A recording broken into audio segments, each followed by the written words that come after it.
चल पड़ा। एक वक्त आया कि दोनों के नौकरों में लड़ाई हो गई। उसने कहा भाई अब हम इकट्ठे नहीं रह सकते, अपने लिए इलाके का चुनाव करना।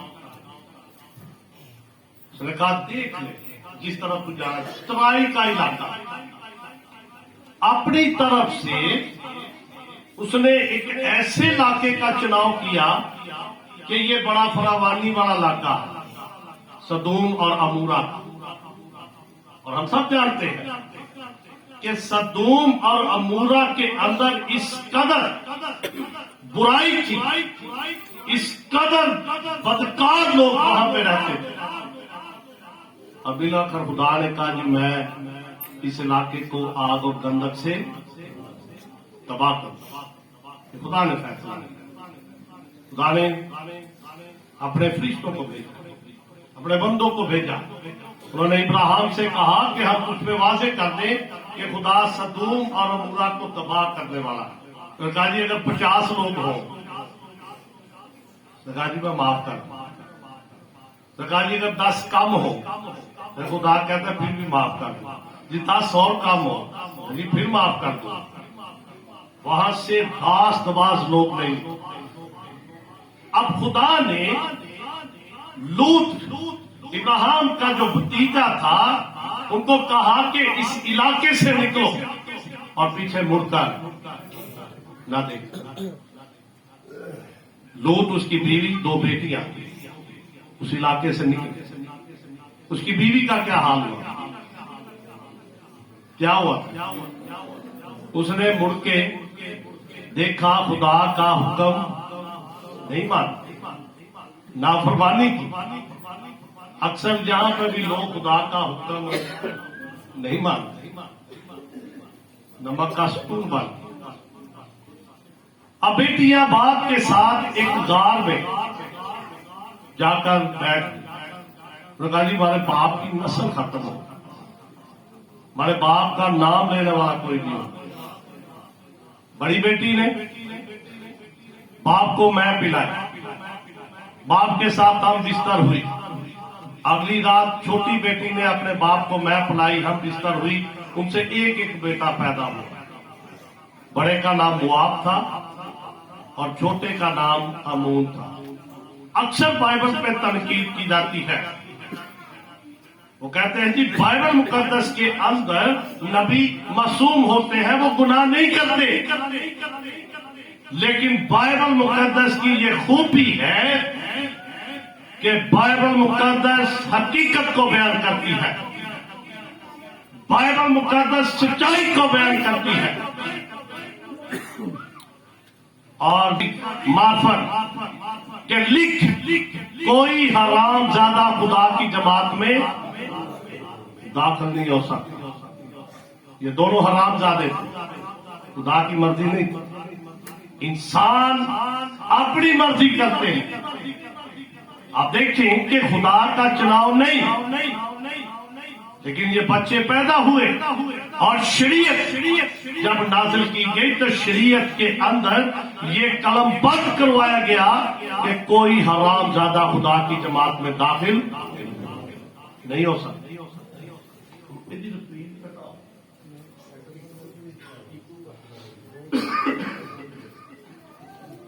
अब आप देखिए कि बाइबल मुकद्दस में रूत के बारे में हम पढ़ते हैं। जानते हैं रूत कौन थी? पता है आपको? हाँ कौन थी? शाबाश, आवाज आई है आपको? रूत कौन थी? हाँ बोलो तो सही। मुआबी थी। मुआबियों के बारे में क्या बयान था कि कोई हरामजादा खुदा की जमात में दाखिल नहीं हो सकता। अगर आप रूत की किताब का मुताला करें, रूत वो औरत है जिसकी शादी बोइस के साथ हुई और इसी से आगे चलकर यसी पैदा हुआ और यसी से दाऊद पैदा हुआ। और खुदा का कलाम क्या कहता है जी? कोई हरामजादा खुदा की जमात में दाखिल नहीं हो सकता। लेकिन इस्तिस्ना की किताब का अगर हम मुताला करेंगे तो लिखा 10 पुश्ते खुदा ने एक लिमिट उनके लिए बनाए। और अक्सर हमारी बाइबल मुकद्दस के मत्ती के पहले बाब पर भी तनकीद की जाती है, जिसमें हम 4 औरतों का बयान पढ़ते हैं, जिसमें पहले नंबर पर तमर है, जिसने अपने ससुर के साथ शादी की। दूसरे नंबर पर राहब का बयान हम पढ़ते हैं, जो तवाइफ थी। और तीसरे नंबर पर रूत का बयान पढ़ते हैं, जो मुआबी थी, जिसके बारे में था कि कोई हरामजादा खुदा की जमात में दाखिल नहीं हो सकता। और चौथे नंबर पर थी बैतसबा। और ये कौन थी पता है आपको? क्या? हाँ जी, नहीं, दाऊद की बीवी थी, मां थी उसकी। सुलेमान बादशाह की ये मां थी, और ये औरत जनाकार थी, और तनकीद की जाती है। मेरे पास वक्त नहीं कि मैं इसको खोलूं। मुआबी, जिनका जिक्र यहां पे गिनती की किताब में किया गया, जिनके बारे में खुदा का कलाम बयान करता है कि कोई हरामजादा खुदा की जमात में दाखिल नहीं हो सकता। जब हम इब्राहिम को देखते हैं, मुआबियों की नस्ल को देखते हैं, इब्राहिम के 12 बेटे थे, और ये आपस में क्या हो, रिश्तेदार। और उन्होंने कहा जी हमें अपने मुल्क से गुजर जाने दे। उन्होंने कहा जी नहीं, मेरे मुल्क से तुम गुजर नहीं सकते। उन्होंने एक नबी को बुला लिया, नबी को पैगाम भेजा। उन्होंने कहा जी मुआब का बादशाह बलक कहता है कि आ मेरी खातर आकर लानत कर। उसने कहा जी ठहर जो। जिन लोगों को उसने उनके पास भेजा, जो कासिद, जो बुजुर्ग इस नबी के पास गए, नबी ने कहा जी ठहर जाओ, जरा मैं खुदा से पूछूं, खुदा मुझे क्या कहता है। उसने खुदा से बात की। खुदा ने कहा इनके साथ ना जा। खुदा जानता था, क्योंकि खुदा ने जब इब्राहिम का चुनाव किया था, इब्राहिम को जब खुदा ने कहा था कि अपने रिश्तेदार, अपने नातेदार, अपने वतन को छोड़ और मेरे साथ चल। मुआब मोसोपोटामिया का इलाका, कसदियों का ऊर, जो अपने बुजुर्गों के वतन को छोड़ता था, लोग उसे लानती कहते थे। खुदा ने कलाम नाज़िल किया। खुदा ने कहा जो तुझ पे लानत करेगा मैं उस पे लानत करूंगा, जो तुझे मुबारक कहेगा मैं उसे मुबारक कहूंगा। अब जब खुदा से नबी कहता है कि क्या मैं इनके साथ जाऊं, खुदा नबी को कहता है कि इनको कह दे कि मैंने इनके साथ नहीं जाना। वो वापस चले। नबी ने जब इनकार किया, बलक मुआब के बादशाह ने और ज्यादा लोगों को भेजा और कहा कि बादशाह कहता है कि मैं तुझे एक आला ओहदे पे फाइज करूंगा, मैं तुझे इनाम दूंगा, तुझे दौलतमंद बना दूंगा। उसने कहा जी ठहरो, मैं फिर खुदा से पूछूं। उसके अंदर लालच आ गया। जब खुदा एक बार किसी बात का इनकार कर देता है तो नबी को दोबारा खुदा से पूछने की जरूरत नहीं थी। उसके अंदर लालच आ गया। उसने खुदा से कहा क्या मैं इनके साथ जाऊं? खुदा ने कहा जा, चला जा। जब वो चल पड़ा,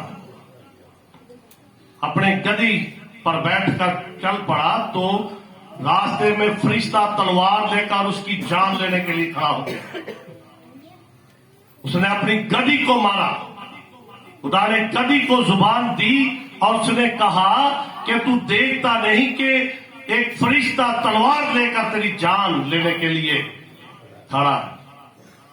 سمجھ گیا نبی کہ میں نے گناہ کیا ہے، کہتا ہے خداوند معافی دے دے، میں واپس چلا جاتا ہوں۔ خدا نے کہا نہیں، اب جا ان کے ساتھ، اور جو بات میں تیرے منہ میں ڈالوں گا تو اسے بیان کرے گا۔ 3 مسئلے اس نے بیان کی۔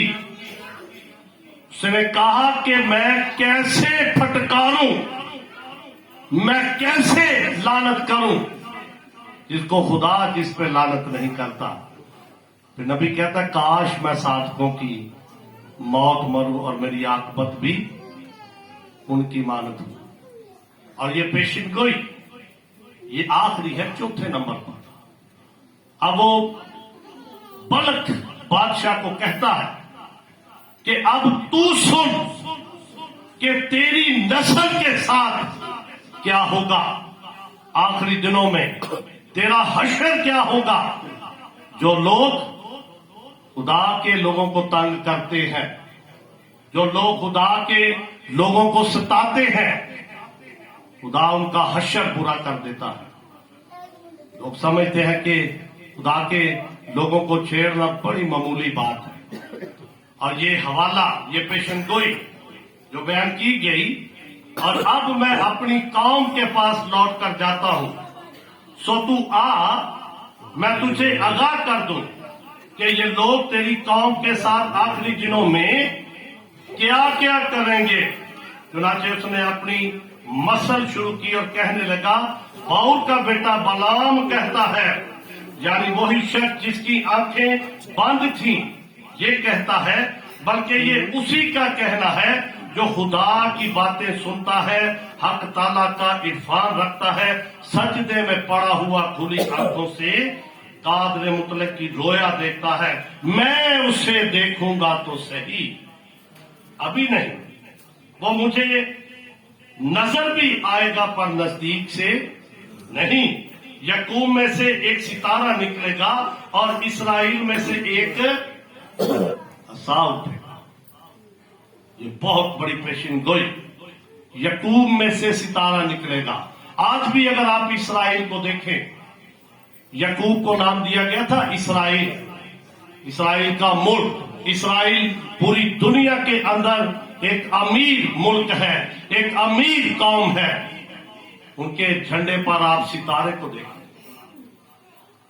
جو بھی اسرائیل کا بادشاہ بنتا ہے وہ سب سے پہلے اس ستارے کو سجدہ کرتا ہے، آج بھی۔ اور یہاں پہ لکھا ہے کہ یعقوب میں سے ایک ستارہ نکلے گا اور عصا اٹھے گا۔ حکومت کے بارے میں بیان کیا گیا۔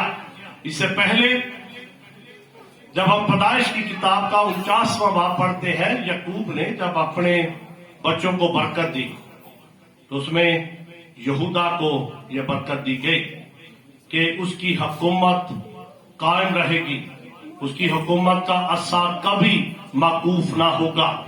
اور یہ پیشن گوئی پھر بلام نبی کی معرفت کی گئی کہ یعقوب میں سے ایک ستارہ نکلے گا۔ متی کی انجیل کا 2 باب جب ہم پڑھتے ہیں، یہ ستارہ جب آسمان پر آج سے 2021 سال پہلے نمودار ہوا تو ان مجوسیوں نے اس ستارے کو دیکھا۔ یہ کوئی عام ستارہ نہیں تھا، یہ ستارہ بتا رہا تھا کہ دنیا کے اندر ایک شہزادہ پیدا ہوا ہے، ایک بادشاہ پیدا ہوا ہے۔ اور یہ مجوسی بڑے پڑھے لکھے لوگ تھے، انہوں نے گنتی کی کتاب کا مطالعہ کیا، انہوں نے پیدائش کی کتاب کا مطالعہ کیا، انہوں نے حزقیل نبی، دانیل نبی کے صحیفوں کا مطالعہ کیا۔ وہ ایسے اس ستارے کو دیکھ کر نہیں چل پڑے، یہ ستارہ 2 سال ان کو نظر آتا رہا، ان کی رہنمائی کرتا رہا۔ یہ صبح کو آرام کرتے تھے اور شام کو یہ سفر کرتے تھے۔ خدا کا کلام بیان کرتا ہے کہ کئی مجوسی پورب سے یروشلم میں یہ کہتے ہوئے آئے کہ یہودیوں کا جو بادشاہ پیدا ہوا ہے وہ کہاں ہے، کیونکہ پورب میں اس کا ستارہ دے کر ہم اسے سجدہ کرنے آئے۔ ये गैर कौम के लोग, मैंने मेमोरियल सर्विस पर बड़ी डिटेल के साथ इसके बारे में बयान किया था कि ये मजूसी जो थे ये इब्राहिम की नस्ल थे, उसके बेटे इस्माइल की नस्ल में थे, उसकी जो तीसरी बीवी थी कतूरा उसकी नस्ल में थे। और यशायाह नबी का सहीफा उसका 60वां बाब जब आप पढ़ेंगे तो वहां पर इनका बयान मिलेगा। नबायूत के दार, मदयान, सबा, ये सारे जो है पैदाइश की किताब के 25वें बाब में ये नाम आपको मिलेंगे। खुदा ने इनको मौका दिया कि ये खुदा के बेटे को जाकर सिजदा कर। गैर कौम अपने लोग जो थे, फकी फरीसी सरदार का हेरोदिस बादशाह गुस्से में आ गया। कल आपने ड्रामा देखा था हेरोदिस बादशाह का, बड़ा खूबसूरत करैक्टर, बड़ा जबरदस्त, बच्चों ने वो सबसे अच्छा सीन था, सबने बड़ा पसंद किया था। और ये हमारी ट्रेडिशन है कि हम हर साल हेरोदिस बादशाह बनाते हैं। वो परेशान हो जाता है, उसके साथ लोग परेशान हो गए कि ये कौन बादशाह पैदा हो गया। उसने फकीयों से, फरीसियों से, सरदार काहिनों से तहकीक की कि वो बच्चा कहां पैदा होना चाहिए। वो जानते थे नबियों की मार्फत, खुदा का कलाम बयान किया गया मीका की मार्फत, लेकिन बैतलहम इफराता अगरचे तो यहूदा के हजारों में शामिल होने के लिए छोटा है, तो भी तुझ में से एक शख्स निकलेगा जो इस्राएल का हाकिम होगा। पिछले इतवार मैंने इस आयत को बड़ी डिटेल के साथ खुदा के कलाम में से चर्च में बयान किया कि सरदार काहिनों ने वाजे किया और वो बेखबर थे। खुदा यीशु मसीह 2 साल के होते, लेकिन उन्हें कुछ खबर नहीं। हमारे यहां भी ऐसा ही होता है, सारा साल क्रिसमस की इबादत लोग कर जाते हैं, फिर सारा साल घर में सुकून लेते हैं, कहते हैं जी बस पूरे साल की इबादत हो गई। हालांकि हर इतवार को चर्च में आना चाहिए, हर इतवार को खुदा की हुजूरी में हमें आना चाहिए। अपने लोग जो जानते थे कि खुदा यीशु मसीह की पैदाइश हुई है, आज भी आप देखें बहुत सारे लोग चर्च में नहीं आए, नाराजगियां लेकर बैठ जाते हैं, मुंह बना के बैठ जाते हैं। खुदा के साथ क्या बैर, खुदा के बेटे के साथ क्या बैर। खुदा की खुशियों में शरीक होना यह बहुत बड़ी बात होती है। अपनी माजरत के साथ मैं इस बात को कहने से नहीं डरूंगा, जब हमारी कोई फौतगी हो जाती है, कोई हमारा अजीज मर जाता है, तो अक्सर लोग कहते हैं जी इस साल असी बड़ा दिन नहीं मनाते। वही वजह खुदा की ये बात है, खुदा का ये काम है। और जो मसीह में मरते हैं, मरते नहीं बल्कि सो जाते हैं। इसलिए ये बात अपने ज़हन से निकाल दे कि जी हमारी फौतगी हुई है, इस साल हम ईद नहीं खा रहे, हम ईद में शरीक नहीं हो। ये अच्छी बात नहीं, क्योंकि ये खुदा का निजाम है, खुदा का सिस्टम। जो इस दुनिया के अंदर आता है उसने जाना भी है। फकी फरीसी और सरदार काहिनों का क्या हाल, बैठे थे, पता ही नहीं यसू आया। हेरोदिस ने बुलाया होगा, भाई दसो हाँ जरा चंदे खाई जाते हो, तो फिक्र ही कोई नहीं। उसके इवस गैर कौमों को देखें, किस कदर शक्तियों का सामना उन्होंने किया, किस कदर वो परेशानियों में से गुजरे। आप क्या समझते हैं कि 2 साल का सफर उन्होंने जब किया है, सर्दी गर्मी बर्दाश्त किया, किस लिए कि सिर्फ खुदावंद यीशु मसीह का वो दीदार कर। हमारे लोग ठंड हो जाए ना तो उठते ही नहीं है, बड़ी ठंड की जाना घाह ही पाओ या टेलीविजन ला लो जी, बादत ही हो जाएगी। आप देखिए कि ये गैर कौम का किरदार हमारे सामने है, जिन्होंने सितारे को देखा और सितारे के पीछे चल पड़े, और सितारा यरूशलेम में आकर गायब हो गया, ताकि बेखबर लोग, सुस्ती के मारे हुए लोग, जाने के खुदावी यसु मसीह दुनिया में आ गया। सुस्ती के मारे हुए लोग, बेखबर लोग, जिनको आज भी खबर नहीं कि आज क्रिसमस की इबादत है, चलो गिरते ही हो, खुदा ने जानबूझकर उस सितारे को गायब किया ताकि पता चल जाए कि यसु दुनिया में आ गया। फिर आप देखिए कि यकदम वो सितारा सामने आ गया और उस घर पे जाकर ठहर गया। और उन्होंने क्या किया?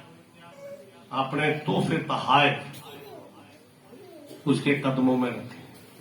आज अगर आप तोहफे तहाइफ नहीं दे सकते तो अपनी जिंदगियां तो आप उसको दे सकते हैं, अपने आप को तो उसके सुपुर्द कर सकते हैं। जिसने आसमान को छोड़ा, जमीन पर आ गया, इंसान बन गया। और यूहन्ना अपने इंजीली बयान में लिखता है, इब्तदा में कलाम था, कलाम खुदा के, कलाम मुजस्सम हुआ, फजल और सच्चाई से ममूर होकर हमारे जितनों ने वो अपनों में आया और अपनों ने उसे कबूल सुते दे बेखबर था हमारी तरह, लेकिन जितनों ने उसे कबूल किया उसने अपने फर्जंद बनने का हक बख्शा। आज भी जो उसे कबूल करेंगे, आज से 2021 साल पहले वो आ चुका है, लेकिन हम उसकी याद बनाते हैं कि वो जी चरनी में आ गया। गीत भी गाते हैं, बड़ा कुछ करते हैं, लेकिन दिल दूर है। क्रिसमस का जो पैगाम है ना, अमन और सलामती का पैगाम, अपने दिलों से कदूरते, अदावतें, लड़ाई झगड़े निकालने का दिन है। और ये चाहते मजूसी तो ना जाते, उनके पीछे कौन डंडा लेके पड़ा होता कि भाई जाओ जाके सजदा कर दिया, लेकिन वो कहे उन्होंने कहा जी निजात दहिंदा है। फिर आप देखें गडरियों को उसी इलाके में चलवाए थे जो मैदान में रहकर अपने गला की निगाहबानी कर, अपने आराम को उन्होंने छोड़ा, जाने थके हुए थे, सो रहे थे, नूर चमका, डर गए, डरो मत, खुशी की बिशारत है, मुनच्ची पैदा हो गया, बचाने वाला, मखलसी देने वाला, जब वो पैदा हो गया हमारी खातर वो दुनिया में आ गया, तो फिर हमें भी बंदे के पुत्र बनने की जरूरत है। खुदा हमें बड़ी बरकत दे। आंखें बंद करेंगे, दुआ करेंगे, अपने सरों को झुकाएंगे।